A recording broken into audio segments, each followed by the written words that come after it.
Good morning student. BA B.Ed, BSc B.Ed, 4th year integrated course gender school and society. आप पढ़ रहे हैं कार्यस्थल पर, संघर्ष स्थल पर महिलाओं का यौन उत्पीड़न। प्रशिक्षणार्थियों, आपके लिए मैंने महिलाओं के इस कार्यस्थल पर होने वाले यौन उत्पीड़न के बारे में इससे पहले वाले पाठ में आपको पढ़ाया, जिसमें माननीय सर्वोच्च न्यायालय ने अपनी टिप्पणी इस प्रकार की कि महिलाओं से यौन संपर्क की मांग करना किसी भी कार्यालय में, चाहे वो सरकारी संगठन हो या गैर सरकारी हो, उसमें महिला कर्मचारियों से उनके सहयोगी कर्मचारियों के द्वारा या उनके बॉस के द्वारा या नियोक्ता के द्वारा महिलाओं से कोई भी ऐसा व्यवहार जो उनकी इच्छा के विरुद्ध किया गया हो, चाहे वो जुबान को लेकर हो या हाथों से हो या लिखकर हो या कोई गंदी तस्वीरें दिखाकर हो,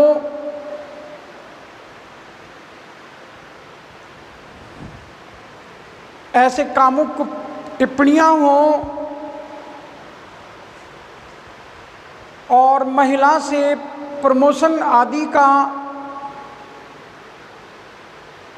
दिलासा देकर महिलाओं से यौन संपर्क की, शारीरिक संपर्क की मांग करना, और ये सब उन महिलाओं की इच्छा के विरुद्ध होने वाले कार्य को यौन उत्पीड़न की श्रेणी में माननीय सर्वोच्च न्यायालय ने रखा।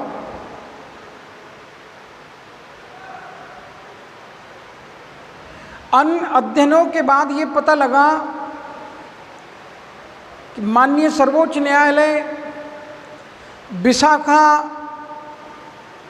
बनाम राजस्थान राज्य के इस केस के अनुसार इससे पहले वाले तमाम निर्णयों में माननीय सर्वोच्च न्यायालय के द्वारा दिए गए जजमेंट, चाहे वो तुकाराम बनाम महाराष्ट्र राज्य का केस हो, उसमें जो निर्णय दिया गया कि महिला के ऊपर जो अत्याचार, यौन शोषण हुआ, वो महिला के शरीर पर कोई निशानी नहीं मिली और इसके एवज में उन अभियुक्तों को माननीय सर्वोच्च न्यायालय ने बरी कर दिया।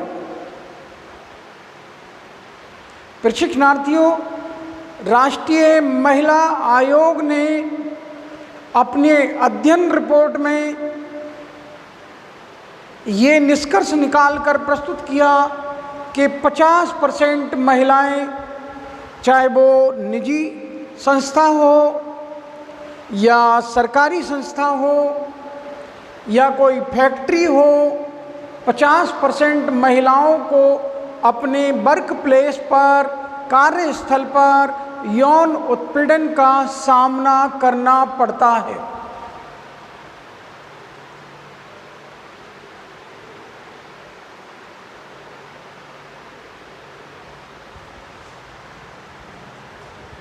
राष्ट्रीय महिला आयोग ने सर्वे किया और अध्ययन करने के बाद अपनी रिपोर्ट प्रस्तुत की और उसमें ये बताया कि 50% महिलाओं को अपने कार्यस्थल पर यौन उत्पीड़न का सामना करना पड़ता है, चाहे वो मौखिक टिप्पणी हो,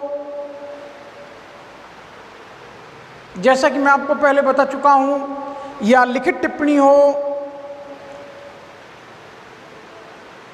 या कोई भी अनुचित मांग जो महिला की इच्छा के विरुद्ध सहयोगी पुरुष कर्मचारी के द्वारा मांगी जा रही है। 85% महिलाओं को माननीय सर्वोच्च न्यायालय के निर्णयों की जानकारी ही नहीं थी। जो महिलाएं कार्यस्थल पर कार्य कर रही थी, उनके यौन उत्पीड़न के बारे में चर्चा कर रहे हैं हम, और 85% महिलाओं को उनके लिए अनभिज्ञ थी, वो अनजान थी, उनको जानकारी ही नहीं थी। 85% महिलाओं को किस माननीय सर्वोच्च न्यायालय ने क्या निर्णय दिया है, सर्वोच्च न्यायालय ने क्या निर्णय लिया है। 62.26% महिलाओं को अपने कार्यस्थल पर सीटी बजाने, कामुक टिप्पणी सुनने और कटाक्ष करने, ऐसी स्थितियों का सामना करना पड़ा वर्क प्लेस पर।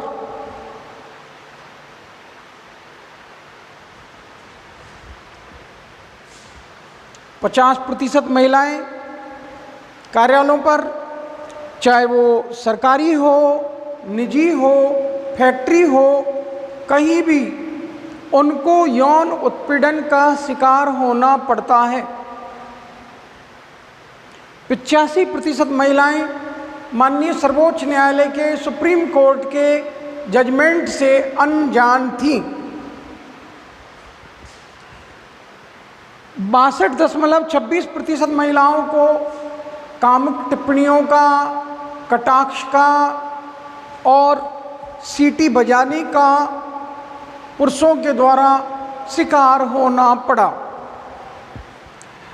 25.17% महिलाओं को ऐसी मुसीबत का भी सामना करना पड़ा जो यौन उत्पीड़न के अंतर्गत उनके शरीर को लोगों के द्वारा छुआ गया, उनके शारीरिक शरीर को टच किया गया। ये आप देखते हैं 25.17% महिलाओं को शारीरिक उत्पीड़न का सामना करना पड़ा।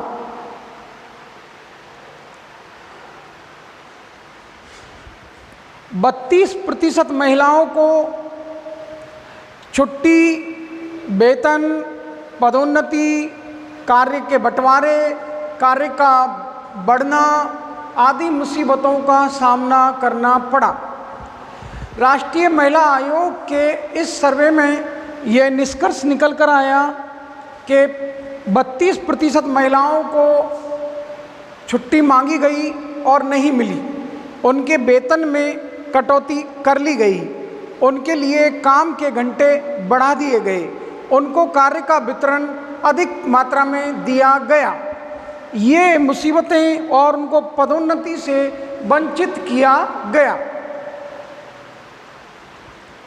उनकी पदोन्नति नहीं हुई, उनके वेतन में कटौती हुई, उनको काम का समय अधिक लिया गया, उनको काम के घंटे अधिक दिए गए और उनको पुरुषों के मुकाबले में या अन्य पुरुष कर्मचारियों के मुकाबले में काम भी अधिक सौंपा गया।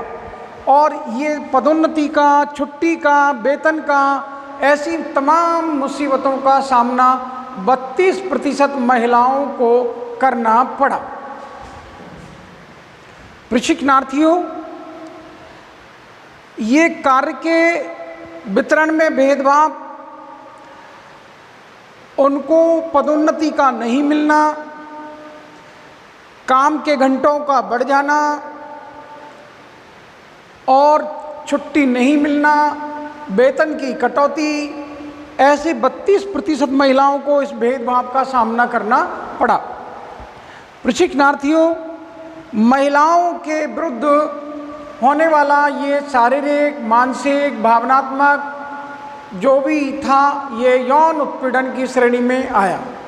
और चाहे वो सरकारी संस्था में हो या निजी संस्था में हो या किसी फैक्ट्री में हो, उनको उनकी इच्छा के विरुद्ध ये कार्यों का, इन मुसीबतों का सामना करना पड़ता है।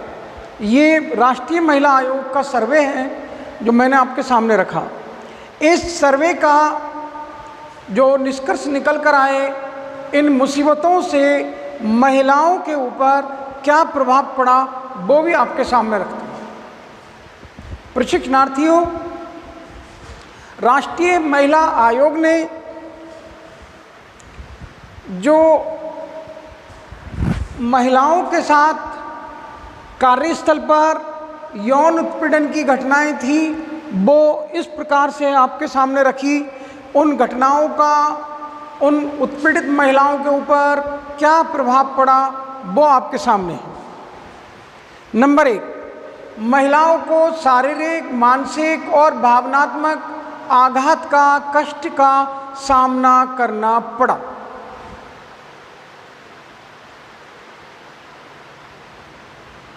उनको शारीरिक कष्ट पहुंचाया गया, उनको मानसिक रूप से प्रताड़ित किया गया, उनको भावनात्मक रूप से प्रताड़ित किया गया और इन प्रताड़नाओं का उनको कष्ट उठाना पड़ा। उनके आत्मसम्मान को चोट पहुंचाई गई और उनके स्वाभिमान को ये चोट पहुंची। महिलाएं जिनके साथ में ये उत्पीड़न हुआ उनको गैर हाजिर भी रहना पड़ा, वो एब्सेंट भी हुई, क्योंकि ऐसे समय में जब उनके साथ में ये दुर्व्यवहार, ये मानसिक, ये शारीरिक आघात जो हुआ, तो ऐसी स्थिति में वो अपने कार्य से, अपने कार्यस्थल से गैर हाजिर, एब्सेंट भी रहीं। इससे उत्पादक क्षमता भी घटी और उत्पादक जिस फैक्ट्री में, जिस संस्था में वो सहयोग कर रही थी वहाँ उत्पादन घट गया। इसका परिणाम ये निकला है कि ऐसी स्थिति में जिन महिलाओं ने अपने शारीरिक, मानसिक और भावनात्मक कष्ट को सहन नहीं कर पाई, वो उन महिलाओं ने इस असहज व्यवहार से, इस यौन उत्पीड़न की क्रियाओं से आत्महत्याएं भी कर लीं। ये परिणाम भी निकला है। बहुत सारी महिलाओं ने इस असामान्य व्यवहार से, इस दुराचरण से, इस उत्पीड़न से मानसिक और शारीरिक भावनात्मक आघात को वो बर्दाश्त नहीं कर पाई, अपना आपा खो बैठी और वो आत्महत्या करने पर मजबूर हो गईं। प्रशिक्षणार्थियों, इस यौन उत्पीड़न से जो उनके साथ कार्यस्थल पर हुआ, उन महिलाओं के जीवन पर भी, पारिवारिक जीवन पर भी इसका प्रभाव पड़ता है। उनका पारिवारिक जीवन कष्ट में हो जाता है और उनका पति, पिता या उनके पुत्र आदि, वो सभी लोग उनके लिए, जो भी सगे संबंधी हैं, पारिवारिक लोग हैं, वो ऐसी महिला को, उसके साथ होने वाले व्यवहार को बदल देते हैं।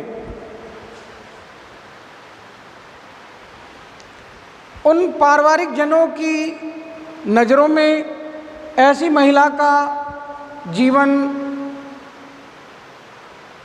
और असहज हो जाता है। वो नॉर्मल लाइफ नहीं जी सकती, क्योंकि जो लांछन, जो दाग उस महिला के ऊपर लगा है, उसके लिए पारिवारिक जन भी स्वीकार नहीं करते और ऐसी स्थिति में उसके पारिवारिक जीवन में कष्ट में जीवन उसका पारिवारिक हो जाता है। आखिरी है, नौकरी छूट जाती है, पदोन्नति रुक जाती है और उसके प्रशिक्षण में, उसके अनुभव में रुकावटें आ जाती हैं। उसको मानसिक आघात, शारीरिक आघात, आर्थिक आघात, सामाजिक आघात, नैतिक आघात, भावनात्मक आघात, इतने सारे आघातों से उसकी जिंदगी कष्ट में हो जाती है। प्रशिक्षणार्थियों, इन महिलाओं को, जैसा कि राष्ट्रीय महिला आयोग ने अपनी टिप्पणी में, अपने सर्वे में, अपने अध्ययन में ये निष्कर्ष निकाला कि 85% महिलाओं को इसलिए यौन उत्पीड़न का सामना करना पड़ा कि वो सुप्रीम माननीय सर्वोच्च न्यायालय के जजमेंट को नहीं जानती थी कि संविधान ने उनको कौन कौन से अधिकार प्रदान कर रखे हैं। अब हम जान लेते हैं कि संवैधानिक अधिकार क्या कहते हैं, महिलाओं के लिए कौन कौन से संवैधानिक अधिकार हमारे संविधान ने प्रदान किए हैं। प्रशिक्षणार्थियों, संविधान की जब बात चलती है तो विधि के समक्ष विधि का समान संरक्षण महिलाओं को प्रदान किया जाएगा। विधि कानून के समक्ष सभी महिला और पुरुष समान हैं। कानून का समान संरक्षण स्त्री और पुरुष दोनों को दिया जाएगा। ये संवैधानिक अधिकार हैं। अनुच्छेद 15 कहता है किसी व्यक्ति को धर्म के आधार पर, जाति के आधार पर, मूल वंश के आधार पर, लिंग के आधार पर, जन्म के आधार पर उसके साथ, व्यक्ति के साथ, चाहे वो महिला हो या पुरुष हो, उसके साथ भेदभाव करने का संविधान निषेध लागू करता है। भेदभाव का निषेध है, अर्थात किसी व्यक्ति जो किसी भी धर्म का हो, किसी संप्रदाय का हो, किसी जाति का हो, किसी लिंग का हो, किसी जन्म स्थान का हो, उसके साथ देश के समस्त नागरिकों के साथ भेदभाव नहीं किया जाएगा, चाहे वो महिलाएं हों या पुरुष हों, लिंग के आधार पर। प्रशिक्षणार्थियों, आजीविका या कारोबार करने की स्वतंत्रता वही है जो एक पुरुष को प्रदान कर रखी। एक महिला के लिए भी वही अधिकार हैं स्वतंत्रता के, समानता के।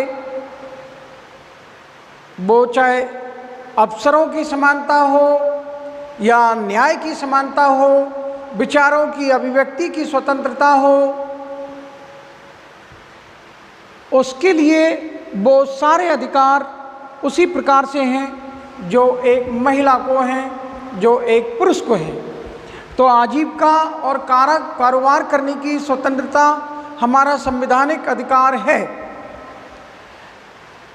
अनुच्छेद 21 है, प्राण और दैहिक स्वतंत्रता का अधिकार प्रदान करता है कि आपको अपने प्राणों की रक्षा का, अपने देह की रक्षा का, इस शरीर की रक्षा का पूरा अधिकार है। महिलाओं और बालकों के लिए उनके शोषण के उपचार का अधिकार भी संविधान प्रदान करता है। किसी महिला के साथ, बालकों के साथ शोषण होता है तो इसके विरुद्ध आपको उपचार का अधिकार संविधान ने प्रदान कर रखा है। प्रशिक्षणार्थियों, इन विभिन्न अधिकारों के माध्यम से महिलाओं को सशक्त करने की, महिलाओं को जागरूक करने की आवश्यकता है। संवैधानिक अधिकार सामाजिक, आर्थिक, तो सामाजिक, आर्थिक, राजनीतिक, ये अधिकार प्रदान किए गए हैं समस्त नागरिकों के लिए। और नागरिकों में महिला और पुरुष दोनों आते हैं। दोनों के लिए वही अधिकार हैं जो एक पुरुष के लिए अधिकार हैं, वो महिला के लिए। तो आपको राजनीतिक अधिकार, सामाजिक अधिकार, आर्थिक अधिकार, न्यायिक अधिकार, ये हमारे मूल अधिकारों की श्रेणी में हैं। आपको धार्मिक स्वतंत्रता का अधिकार, शिक्षा एवं संस्कृति का अधिकार, समानता का अधिकार, स्वतंत्रता का अधिकार, और जब ये अधिकार आपके वंचित कर दिए जाएं, इन अधिकारों से महिला और पुरुषों को इन अधिकारों को छीन लिया जाए या उनको इन अधिकारों से वंचित कर दिया जाए, तो ऐसी स्थिति में उनके लिए संविधान का अनुच्छेद 32 ये अधिकार प्रदान करता है कि आप इन अधिकारों के हनन होने पर, इन अधिकारों का दुरुपयोग होने पर, इन अधिकारों का खत्म होने पर आप अनुच्छेद 32 के अनुसार इन अधिकारों का उल्लंघन होने पर आपको संवैधानिक उपचारों का अधिकार संविधान ने प्रदान किया है। संवैधानिक उपचारों का अधिकार ये है जब आपके इन अधिकारों को छीन लिया जाए, इन मूल अधिकारों से आपको वंचित कर दिया जाए, तो ऐसी स्थिति में आपको एक अधिकार संवैधानिक उपचारों का अधिकार प्रदान किया गया है। आप कानूनी सहायता प्राप्त कर सकते हैं इन अधिकारों का हनन होने पर, उल्लंघन होने पर। आपको संविधान ने कानून का अधिकार दिया है। प्रशिक्षणार्थियों,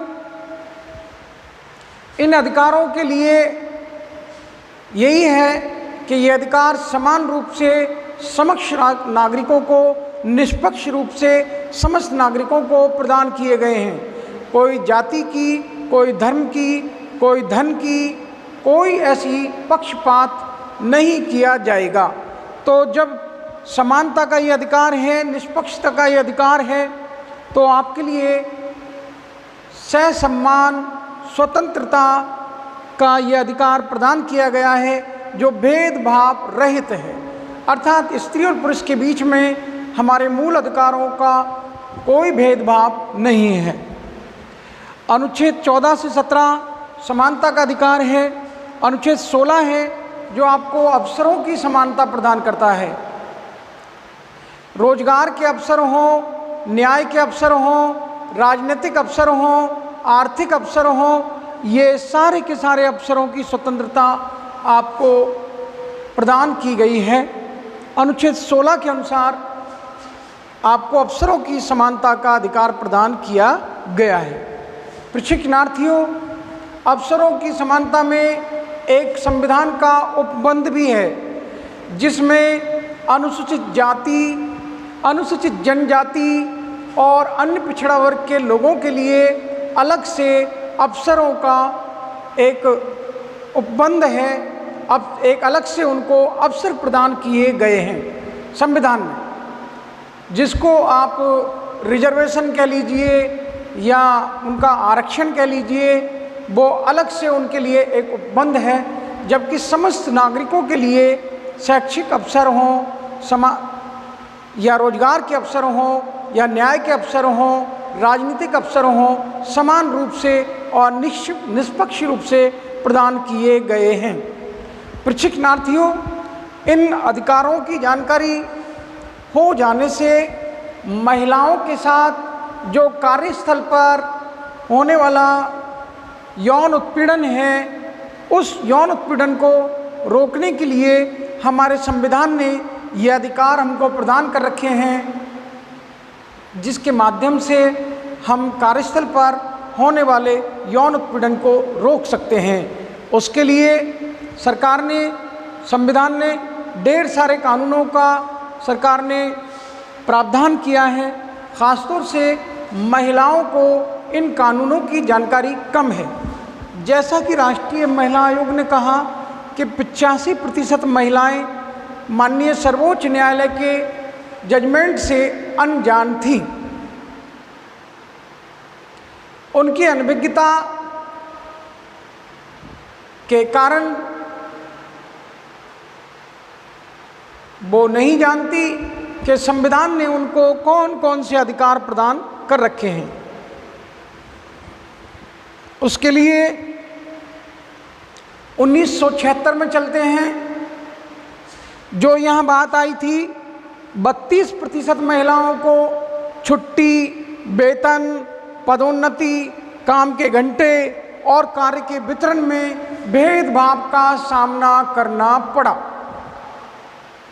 तो अगर संवैधानिक अधिकारों की या संवैधानिक प्रक्रिया की इन महिलाओं को जानकारी होती, जिन 32% महिलाएं अनजान थीं और 32% महिलाओं को इस मुसीबत का सामना करना पड़ा, तो उनके लिए कानून है जो समान वेतन और समान पद के लिए समान वेतन की बात करता है। 1976 में ये अधिनियम बना कि समान कार्य के लिए समान वेतन प्रदान किया जाएगा। 1986 में महिलाओं के साथ अश्लील व्यवहार निषेध कानून अधिनियम बनाया गया।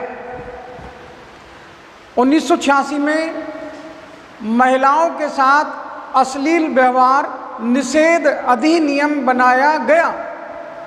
1986।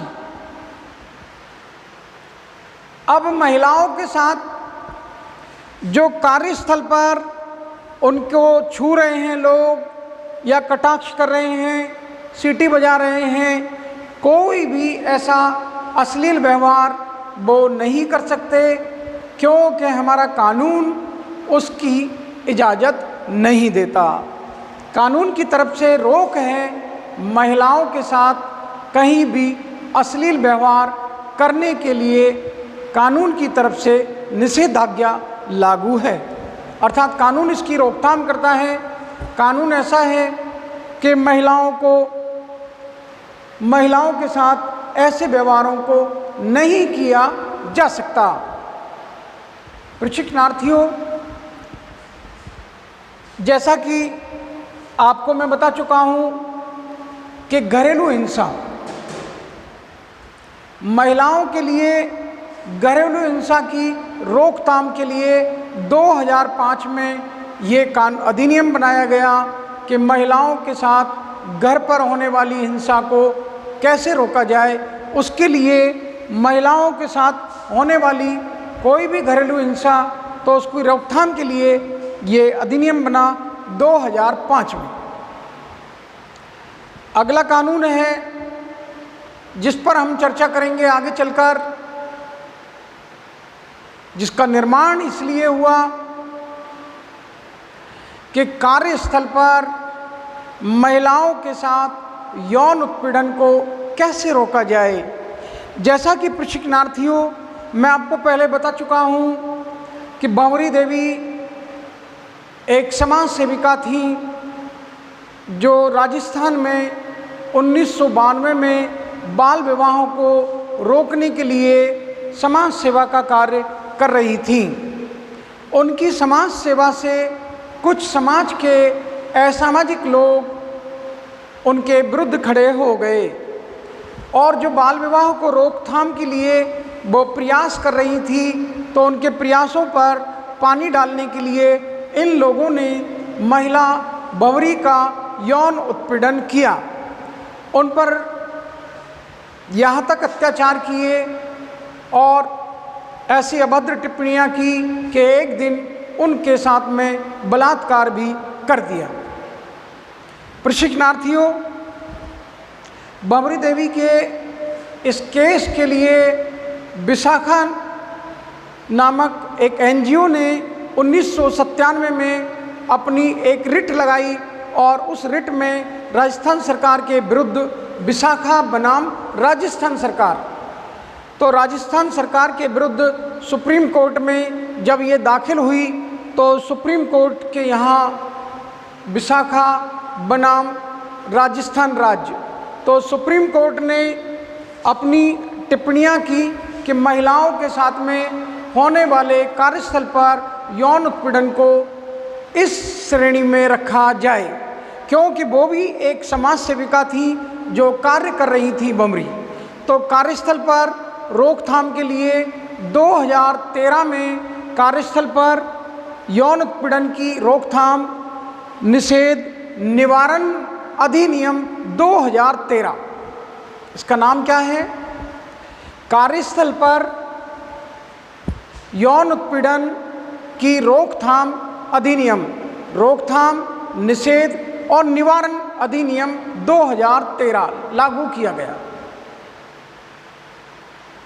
22 अप्रैल 2013 को माननीय राष्ट्रपति महोदय ने इस पर मोहर लगा दी और 9 दिसंबर 2013 को ये कानून लागू हो गया।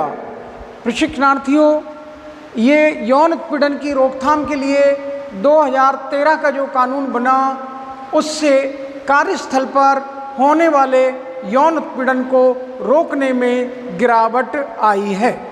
प्रशिक्षणार्थियों, मेरी बात आप समझ सकते हैं।